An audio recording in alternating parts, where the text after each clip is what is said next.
ಬೋರ್ಮಿಟಾ ಥರನೇ ಟೇಸ್ಟ್ ಇರೋ ಈ ಪ್ರೋಟೀನ್ ಪೌಡರನ್ನು ತುಂಬ ಈಸಿಯಾಗಿ ಮನೆಯಲ್ಲಿನೇ ರೆಡಿ ಮಾಡ್ಬೋದು.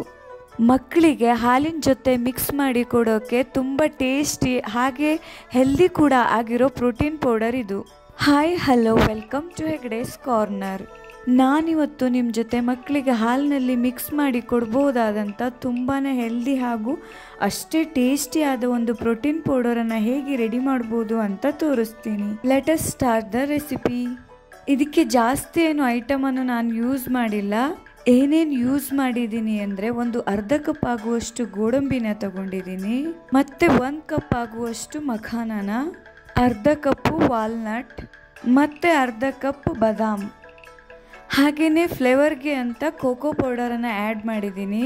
ಮಕ್ಕಳಿಗೆ ಚಾಕ್ಲೇಟ್ ಫ್ಲೇವರ್ ಅಂದರೆ ತುಂಬ ಇಷ್ಟ ಆಗುತ್ತೆ ಅಲ್ವಾ, ಅದಕ್ಕೇನೆ. ಔಟ್ಸೈಡಿಂದ ತರೋ ಪ್ಯಾಕ್ಡ್ ಪ್ರೋಟೀನ್ ಪೌಡರಲ್ಲಿ ಪ್ರಿಸರ್ವೇಟಿವ್ ಎಲ್ಲ ಹಾಕಿರ್ತಾರೆ. ಅದರ ಬದಲಾಗಿ ಮನೇಲಿನೇ ಈಸಿಯಾಗಿ ಈ ಥರ ಪ್ರೋಟೀನ್ ಪೌಡರನ್ನು ರೆಡಿ ಮಾಡಿದ್ರೆ ತುಂಬ ಹೆಲ್ದಿಯಾಗೂ ಇರುತ್ತೆ, ಹಾಗೆ ಟೇಸ್ಟ್ ಕೂಡ ಚೆನ್ನಾಗಿರುತ್ತೆ. ಫಸ್ಟ್ಗೆ ಎಲ್ಲ ಇಂಗ್ರೀಡಿಯೆಂಟ್ಸನ್ನು ಫ್ರೈ ಮಾಡ್ಕೋಬೇಕು.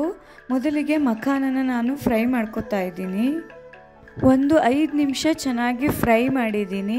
ಫ್ರೈ ಆಗಿದೆಯೋ ಇಲ್ವೋ ಅಂತ ಈ ಥರ ಪ್ರೆಸ್ ಮಾಡಿ ಚೆಕ್ ಮಾಡಬೇಕು. ಈ ಥರ ಕ್ರಿಸ್ಪಿಯಾಗಿ ಬರಬೇಕು ಅದು. ಇವಾಗ ಫ್ರೈ ಆಗಿದೆ, ಇದನ್ನು ಒಂದು ಪ್ಲೇಟ್ಗೆ ಟ್ರಾನ್ಸ್ಫರ್ ಮಾಡ್ಕೋತೀನಿ.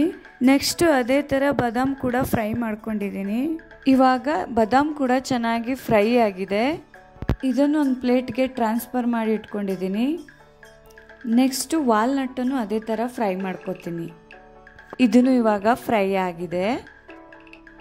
ಹಾಗೆಯೇ ಗೋಡಂಬಿನೂ ಕೂಡ ಫ್ರೈ ಮಾಡ್ಕೋತೀನಿ. ಇದು ಕೂಡ ಚೆನ್ನಾಗಿ ಫ್ರೈ ಆಗಿದೆ. ಇವಾಗ ಎಲ್ಲವನ್ನು ಇವಾಗ ಕಂಪ್ಲೀಟಾಗಿ ಕೂಲ್ ಆಗೋಕ್ಕೆ ಬಿಡೋಣ. ತಣ್ಣಗಾದ್ಮೇಲೆ ಡ್ರೈ ಇರೋ ಮಿಕ್ಸಿ ಜಾರನ್ನು ತಗೊಂಡು 1 ಬೈ 1 ಎಲ್ಲವನ್ನು ಪೌಡರ್ ಮಾಡ್ಕೊಳ್ಳೋಣ. ಒಂದೇ ಸಲ ಎಲ್ಲವನ್ನು ಗ್ರೈಂಡ್ ಮಾಡೋಕ್ಕೆ ಹಾಕಿದ್ರೆ ಅದು ಚೆನ್ನಾಗಿ ನೈಸ್ ಆಗಲ್ಲ. ಅದಕ್ಕೆ 1 ಬೈ 1 ಎಲ್ಲವನ್ನು ಗ್ರೈಂಡ್ ಮಾಡ್ಕೋಬೇಕು. ಫಸ್ಟು ಮಖಾನನ ಚೆನ್ನಾಗಿ ಗ್ರೈಂಡ್ ಮಾಡ್ಕೊಂಡಿದ್ದೀನಿ. ಎಷ್ಟು ನೈಸಾಗಿ ಪೌಡ್ರ್ ಆಗಿದೆ ನೋಡಿ ಮಖಾನ. ಆಮೇಲೆ ಬಾದಾಮನ್ನು ಕೂಡ ಹಾಗೆ ಗ್ರೈಂಡ್ ಮಾಡ್ಕೊಂಡಿದ್ದೀನಿ. ಇದನ್ನು ಅದೇ ಸೇಮ್ ಬೌಲ್ಗೆ ಟ್ರಾನ್ಸ್ಫರ್ ಮಾಡ್ಕೋತೀನಿ. ಹಾಗೆಯೇ ವಾಲ್ನಟ್ಟನ್ನು ಕೂಡ ಪೌಡರ್ ಮಾಡ್ಕೊಂಡಿದ್ದೀನಿ. ಮತ್ತು ಗೋಡಂಬಿನೂ ಕೂಡ ಹಾಗೇ ಪೌಡರ್ ಮಾಡಿಬಿಟ್ಟು ಅದಕ್ಕೆ ಆ್ಯಡ್ ಮಾಡ್ತೀನಿ. ಲಾಸ್ಟಲ್ಲಿ ಇದಕ್ಕೆ ಫ್ಲೇವರ್ಗೆ ಅಂತ ಒಂದು 3 ಚಮಚ ಆಗುವಷ್ಟು ಕೋಕೋ ಪೌಡರನ್ನು ಆ್ಯಡ್ ಮಾಡ್ತೀನಿ.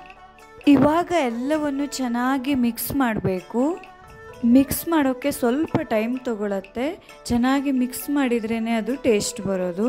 ಇವಾಗ ಚೆನ್ನಾಗಿ ಮಿಕ್ಸ್ ಆಗಿದೆ ಇದು. ಬೇಕಿದ್ದರೆ ಇವಾಗ ಇದನ್ನು ಸೋಸ್ಕೋಬೋದು. ಸೋಸ್ಕೊಂಡ್ರೆ ತುಂಬ ನೈಸಾಗಿ ಪೌಡರ್ ಇರುತ್ತೆ. ತುಂಬ ಸಿಂಪಲ್ ಆದ ಹೆಲ್ದಿ ಮತ್ತು ಅಷ್ಟೇ ಟೇಸ್ಟಿ ಆದ ಪ್ರೋಟೀನ್ ಪೌಡರ್ ರೆಡಿಯಾಗಿದೆ. ಈ ಪ್ರೋಟೀನ್ ಪೌಡರನ್ನು ಡೈಲಿ ಮಕ್ಕಳಿಗೆ ಹಾಲಲ್ಲಿ ಮಿಕ್ಸ್ ಮಾಡಿ ಕೊಡೋದ್ರಿಂದ ಮಕ್ಕಳ ಗ್ರೋತ್ಗೆ ಬೇಕಾಗುವ ನ್ಯೂಟ್ರಿಯೆಂಟ್ಸ್ ಸಿಗತ್ತೆ. ಈ ಥರ ರೆಡಿ ಮಾಡಿ ಇಟ್ಕೊಂಡಿರೋ ಪ್ರೋಟೀನ್ ಪೌಡರನ್ನು ಒಂದು ಏರ್ ಟೈಟ್ ಕಂಟೈನರಲ್ಲಿ ಹಾಕಿ ಇಟ್ಕೊಂಡ್ರೆ 1 ಮಂತ್ವರೆಗೂ ಹಾಗೇನೆ ಇಡ್ಬೋದು. 1 ಸ್ಪೂನ್ ಪ್ರೋಟೀನ್ ಪೌಡರ್ ಜೊತೆಗೆ ಸ್ವೀಟ್ ಬೇಕು ಅಂದರೆ ಸ್ವಲ್ಪ ಜಾಗ್ರಿ ಪೌಡ್ರನ್ನು ಹಾಕಿಬಿಟ್ಟು ಹಾಲಿನ ಜೊತೆ ಮಿಕ್ಸ್ ಮಾಡಿ ಮಕ್ಕಳಿಗೆ ಕೊಡೋದ್ರಿಂದ ಅವರು ಕೂಡ ತುಂಬಾ ಇಷ್ಟಪಟ್ಟು ಇದನ್ನು ಕುಡಿತಾರೆ. ಒಮ್ಮೆ ನೀವು ಕೂಡ ಟ್ರೈ ಮಾಡ್ತೀರಾ ಅಲ್ವಾ ಈ ಪ್ರೋಟೀನ್ ಪೌಡರನ್ನು. ಹಾಗೆಯೇ ಈ ವಿಡಿಯೋ ನಿಮಗೆ ಇಷ್ಟ ಆದರೆ ವಿಡಿಯೋನ ಲೈಕ್ ಮಾಡಿ, ಶೇರ್ ಮಾಡಿ, ಹಾಗೆ ಸಬ್ಸ್ಕ್ರೈಬ್ ಮಾಡಿಲ್ಲ ಅಂದರೆ ಸಬ್ಸ್ಕ್ರೈಬ್ ಮಾಡಿ. Thank you for watching the video. Okay, bye. ಮತ್ತೆ ಬರ್ತೀನಿ ಇನ್ನೊಂದು ರೆಸಿಪಿ ಜೊತೆ.